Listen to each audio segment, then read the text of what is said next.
a female doctor talking like a dude to a room full of women who could smell the fake from a mile away. She will not do that for another woman. Why? Because a woman's expected to know how to speak fluent female. So when the voice is female, she expects her to speak her language, to get it intuitively. And the second she doesn't, the trust is gone as quick as a flash. Women don't move on push. If you try to force a woman to do something that she doesn't want, I'm afraid you might as well be pushing a wet rope uphill. I stopped writing at her body and started writing to her. Same product, same doctor, same offer. But now the copy actually sounded like a woman who'd actually been there. She doesn't buy what she wants. She buys why it matters to her. You don't build trust, you dismantle distrust. When you reach for the feeling, the price fades into insignificance. Hi, I'm Pauline Longdon, and welcome to my presentation on Speak and Write Fluent Female. This is an 85% blind spot quietly costing the DTC brands an absolute fortune. And today I'm going to go through and help you to get rid of that blind spot. So first of all, who am I? Well, I've been in the industry quite a while now, since about 2012. As a copywriter and marketer, I started as a marketer first and then was pretty much forced into copywriting because I couldn't get a copywriter to write the kind of copy I needed. Anyway, so since I started, I've been a mentor and a coach for copywriters, marketers, business owners, entrepreneurs in general. And since 2019, I have done between 5,500 to 6,000 copy critiques, which is a heck of a lot of copy for a lot of different verticals and genres and niches and all that kind of stuff. So I've also been a copy coach and a copy mentor for a lot of high level masterminds. I've been quite busy since I started. During the past 5 years, I've been copy chief for a number of 8 and 9-figure companies, as well as consulting for a lot of other companies as well. And I'm a behind the scenes person where I've been the shadow copy chief for some copy chiefs that just needed a little bit of more experience and just a safety net. And of course, I've got my own client roster that keeps me very busy. So I just to say that I've seen it all and then some is quite an understatement. So years ago, I want to start off. Years ago, I was a copy chief for a brand that did 9 figures. It was in the beauty space and it sold only to women. When I started with them, one of the things that landed on my desk first was some copy for a menopause supplement that had started to tank.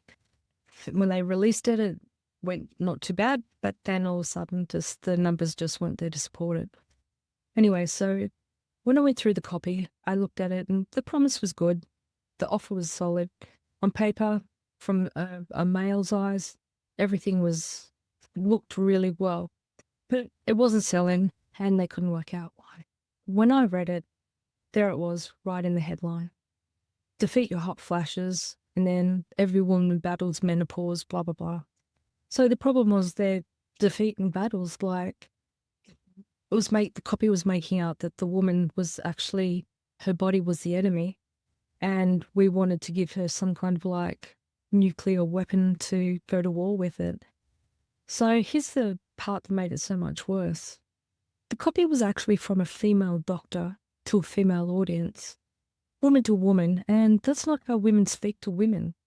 And the women reading it obviously felt an instant disconnect. And it's because of something that I learned through experience in all the time that I've been doing what I've been doing. And it's the whole reason that I'm here today.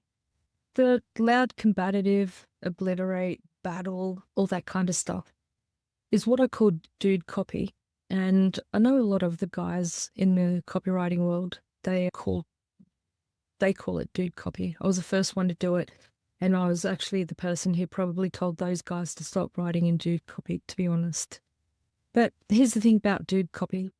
And don't worry, I'm going to explain it in a moment. Dude copy can obviously work. And it does work in a female audience, but here's the caveat on that. It can only work when it comes from a man. When a woman reads copy from a male spokesperson, she quietly compensates, like we all do when we talk with men. We don't expect them to change their language for us. Most of them are incapable, and this isn't me man bashing, by the way. So, but in our day-to-day life, we all have ways of speaking, but as a copywriter, we need to change to our audience. But the thing is that males don't, because they've got their male biases in the way they actually speak. So when a woman reads copy from a male spokesperson, she compensates. She fills in the gaps. She goes, he's a guy. What would he know? I kind of know what he means.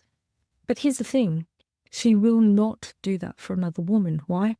Because a woman's expected to know how to speak fluent female. So when the voice is female, she expects her to speak her language, to get it intuitively. And the second she doesn't, the trust is gone as quick as a flash.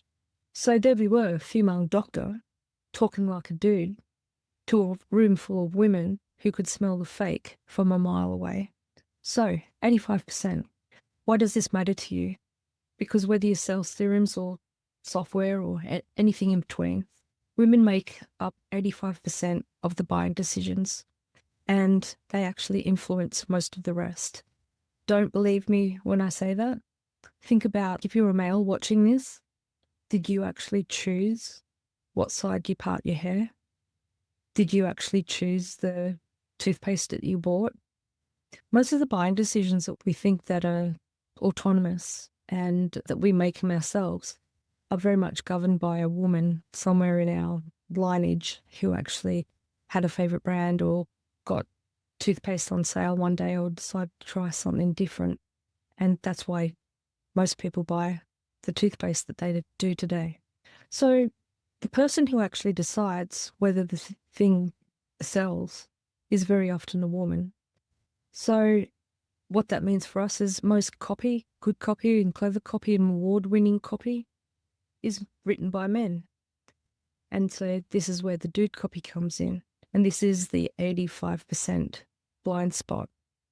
So for the next few minutes, I'm going to show you how to close it. There's 3 shifts that you need to make. And by the end, I'll give you one word that ties them all together and may change how you target everything. So let's shift the dude copy. Let's kill it. So we need to get rid of the combative language. So let's go back to that menopause copy for a moment. Here's what I did. I stopped writing at her body and started writing to her.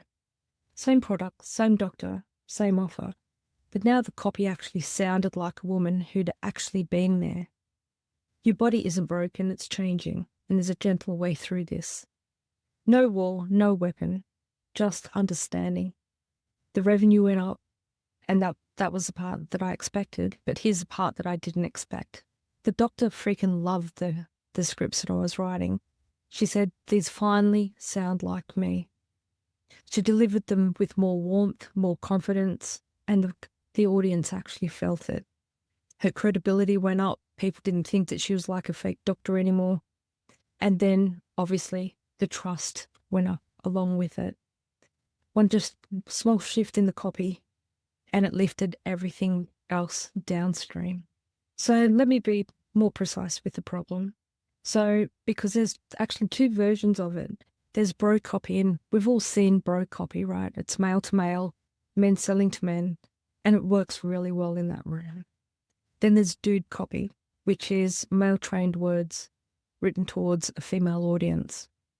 And if it comes from a male spokesperson, it'll be okay. But if it's from a female spokesperson, it will misfire every time. So the fix isn't actually to write to women. It's to undudify what you've already got.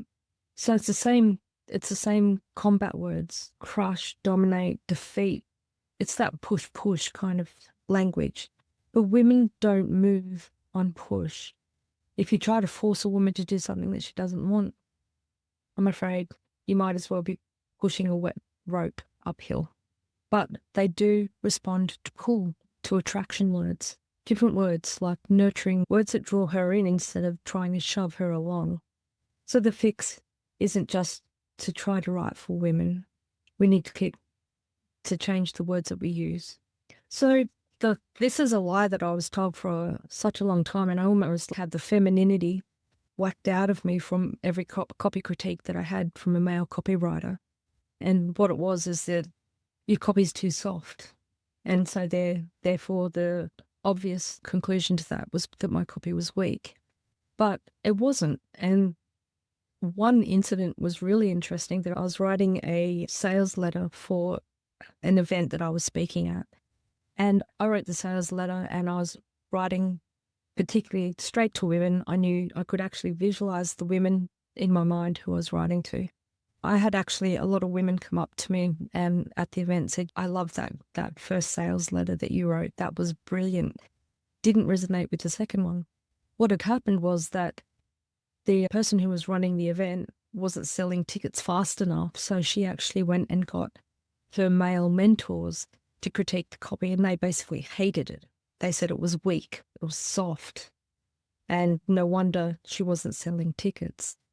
So she went in, changed all of my more feminine-based copy, and she didn't sell another ticket after she changed the copy.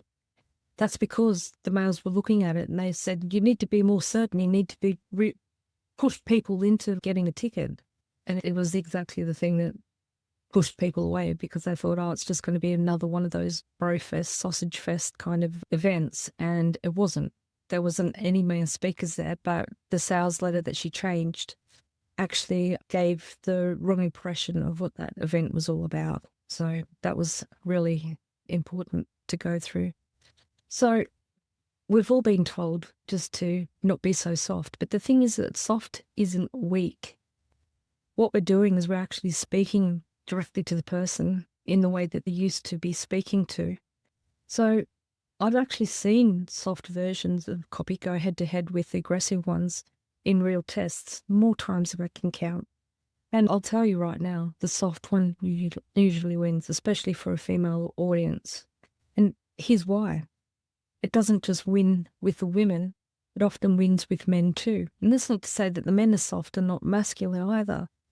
A lot of people do not like being shouted at, being forced to do something against their will. If you're a copywriter or marketer and you have to shout at people to buy your shit, pardon the English, then you don't know how to sell, because you don't need to force people in order to get people to buy your stuff.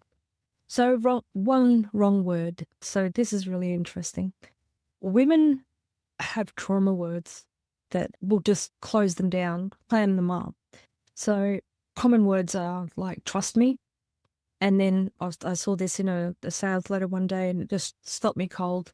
And it was, let's just keep this between us. It's our little secret. I don't know, with the numbers of sexual assault for women being like 1 out of 3 people, that is a phrase that a lot of perpetrators have actually said to women, that you will trigger a trauma memory and she will leave your copy straight away. This other one here, this trumps everything. This is funny. I was helping some women to write a webinar, and they didn't like some of my word choices, and then they put this in. Our programs are best. It trumps everything else out there. This was back in about 2020 when this happened. And I said to them, oh, I don't think you should be putting that word in your copy at all, because instantly you have taken people from a webinar that they have been enjoying, and you're at your money shot, and they're about to close the deal, and you've brought up the word trump. So to a man, this wouldn't be a trigger. They wouldn't even notice. And that's why they write words like this, because they don't know what a woman's lived through. They don't have the lived experience as a woman. To her, it's a warning, and this big warning sign. Because here's the thing, you don't just lose the sale, you lose her right off the page. And I don't know about the other women watching this right now, but when women are offended or that they've been hurt, they tend to tell other women about it as a warning device. So she will share it with everyone and tell everyone. And that's why social media is rampant with such negativity in that. But I think about women as hunters and gatherers. If we were the gatherers and we go, don't go and eat that fruit, it's actually poisonous, then that'll spread like wildfire. this will spread like wildfire as well. Okay. What we need to do is we need to write to what she feels. She doesn't buy what she wants. She buys why it matters to her. So one of the things that I see a lot of the time in dude copy is that shaming thing. You're starting to get crow's feet. Your jawline is starting to sag. And your husband's starting to take a second glance at the young, hot woman that just walked past him. That's not how you sell beauty products at all. Women will hate you for writing that kind of stuff because we don't do shame very well. What we need to do, though, we need to target the demographics, such as who she is, age, income, postcode. Obviously, that's just basic bread and butter stuff. But if we're clever, we'll also target psychograph, how she thinks, her values and beliefs. But we actually do skip a layer that I've always added into my copy, and that is emotiongraphics, which is a word that I don't think I made it up, but I've just attributed it to copy. And that's what she feels. But it's not just like how she feels, like emotions. We're not talking about that. It's about, I just mentioned about not putting the word Trump in copy because all of a sudden people are, whether you love him or hate him, it doesn't matter. But they're thinking about that man then. Emotiongraphics is like how you make people feel, how she does feel about things. But it's more specifically, how does she feel about certain people and things in her ecosystem? What does she think about Trump? Does she like him, hate him? What does she feel about companies that test on animals? What does she feel about so many other things? Basically, it's a map of what she's feeling before she ever meets your copy, which emotions we need to reach for, and which ones you never, ever poke. Because as a copywriter, really what we're trying to do is we're trying to choreograph an emotional direct response in someone. And if we take them on an emotional journey that we're not in full control of, then we could lose them at any time. So the perfectly targeted campaign that has taken into consideration these demographics and psychographics can still fall very flat on their face if you miss this emotional level. So there's 5 core feelings that we need to write to, especially when we're writing to women. So connection, empowerment, inspiration, nurturing, and confidence. This is the emotionographic map, these 5. I'm actually in the process of writing a book, so that'll be released soon. But let me go through just one of them to show how it changes everything. So what we're going to do is, say you're selling a skin serum. Here's the dude version on the left there. Clinically proven to reduce the appearance of wrinkles by 43% in 8 weeks. Now, there's nothing wrong with that, really, like at a foundational copy perspective, because like it's got specificity in it. It's got proof in it. Clinically proven to reduce the appearance that's benefit wrinkles by 43% in 8 weeks. That's where the dude comes in, because dudes like numbers, they measure everything. But for women, those numbers are an abstraction. What does 43 of wrinkles actually mean? And is that what we want from a product? Do we only want our wrinkles to be reduced by 43%, or do we want to have no wrinkles? So it just doesn't land for women at all. So let's write to confidence instead. So for women, it'll be, in 8 weeks, you'll catch your reflection and actually smile. And yes, we've got the clinical numbers to back it up. That's what we have to say. We don't have to try so hard. We don't have to push. It's almost like when you read that copy, when they're trying to push you, it's almost like they're trying to push your head into like a clinical study, that we don't care about the clinical study. We just want to know that they exist. But what we want to know is, what's in it for me? How is this goop that I'm going to be buying going to change my life? So when you reach for the feeling, the price fades into insignificance. So years ago, there were some veterans that were selling paper poppies, which like the little flower for Remembrance Day. So they're only $1 each. You'd think that would be a very easy sale. Buy this little paper flower, put it on your lapel, and you're supporting veterans in that. The sales were slow because they weren't selling them properly. So basically what we did, we actually just put every poppy had a meaning. So there was one for a father, there was one for a brother, there was a poppy for the other people who had only come home from conflicts and that. They were the same poppy, same dollar, but it was the meaning and the emotion that we put into the story about the poppy that actually sold them, and they actually sold out. So there is a trick that I like to use when I'm writing to these audiences, and it's the so that. Clayton Makepeace and a lot of my mentors and people that I really respect, they call it the so what trick. But I like so that. So really what you want to do is whatever feature or benefit you've got, just to get rid of the dude kind of mentality there, is keep going till you hit a feeling. So we start with 43% fewer wrinkles. So that she looks younger. So that she feels like herself again. So that she stops hiding from the camera. And the way that you add to that is so that you stop hiding behind the camera and starts letting other people take photos of you, because women are notorious for not allowing people to take photos of them when they don't feel like they're at their best. Okay, so shift number 3. There's only one woman. You are not writing to an audience. So this is the easiest one to say, the hardest one to do, because we need to stop writing to women and write to one woman. Not an avatar, not a spreadsheet of a person, a real person. The way that I do that is usually I write to someone that I know. So for supplements of boomers and stuff, I'll be writing to my mum. For things for the X-Gen, I'm writing to myself or my partner, my sister. And then for younger audiences, I'm writing to my nieces, nephews, and other people that I know very well. Why do I choose people that I love? Because that comes out in the copy. That respect, that compassion and empathy that I have for those people that I love actually comes through in my copy. So that's really important to know. Empathy cannot be faked. So that's why I say you need to have some level of respect, love, or whatever for the person that you're writing for. Sympathy looks down on her. And also sometimes sympathy comes across as being condescending, patronizing as well. And we don't want to do that. Empathy sits beside her. Empathy is the sitting next to your best friend, holding her hair out of the toilet bowl as she's belling her heart out.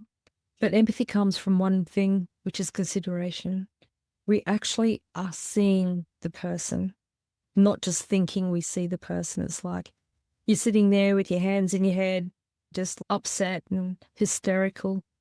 It's like, no, that's not sitting next to her. That's accusing her, pointing the finger at her, and you're not even accurate. So what's underneath all of this is you don't build trust, you dismantle distrust. She will already arrive guarded, already burnt. Every considered word takes a brick out of the wall. Dan Kennedy so poignantly said, because he can be quite abrasive, we're not selling to virgins. So this is the distinction I want you to get, that we're not building trust. They already come in distrusting us. What Dan means by it, that we don't sell to virgins, is that they've been burned so much in the past that we're not at ground zero when we're starting to sell to them. We're at negative balances. And if you're a real estate agent, it's a car salesperson, depending on what you're selling, you could be at negative $1 million. So yeah, everyone's trying to build trust, but they're doing the wrong thing. So she doesn't arrive with zero trust, waiting for you to build it up. Like I said, she's already guarded. So every dude word will put a brick back in that wall. Every considered human word takes bricks out. So when the wall comes down, she doesn't just buy. Like I said before, she will tell everyone about what she's just found. So the 3 shifts that you need to make in your copy or your marketing is you need to kill the dude copy, write to what she feels. And number 3, talk with her, not at her. So the easiest thing to remember, and I've taught many male copywriters and marketers, is one very simple thing. Would I say this to her face over coffee? I've said to my male mentees and students, I say, would you say, like I'd be reading a copy and I say, would you actually say this to your wife, your sister, your daughter, your mother? Because if you wouldn't actually say that to a real woman, do not say it to your audience. And that keeps it really simple and gets the dude out of your copy very easily. So I want to be really clear about one thing. This was never really writing about women at all. A note copy doesn't even have a gender. Good copy is just that. It's good copy. So you need to read what she feels and write to that. I call it Emotiongraphics, and women is simply where we get it wrong is the most obvious. So with 85% of our audiences out there, we need to do better. So if you've enjoyed this presentation, come and have a weekly coffee with me. I've been sending out my knowledge nuggets for over 12 years now. So it's real life, it's copy, it's the stuff I've gotten wrong, plus all the small shifts that changed everything for me. There's no shouting and there's definitely no dude copy. So you can find me at thecopyalchemist.com. So I hope you've really enjoyed this presentation. There is so much to unpack here, but I'm on a very tight time frame. But if you'd like to connect with me, this is the QR code to sign up to my knowledge nugget emails. You can find me on social media. But I really hope this helps you to undudify your copy and start to give women exactly what they want, and the men too, because no one likes being yelled at, and our copy needs to do better.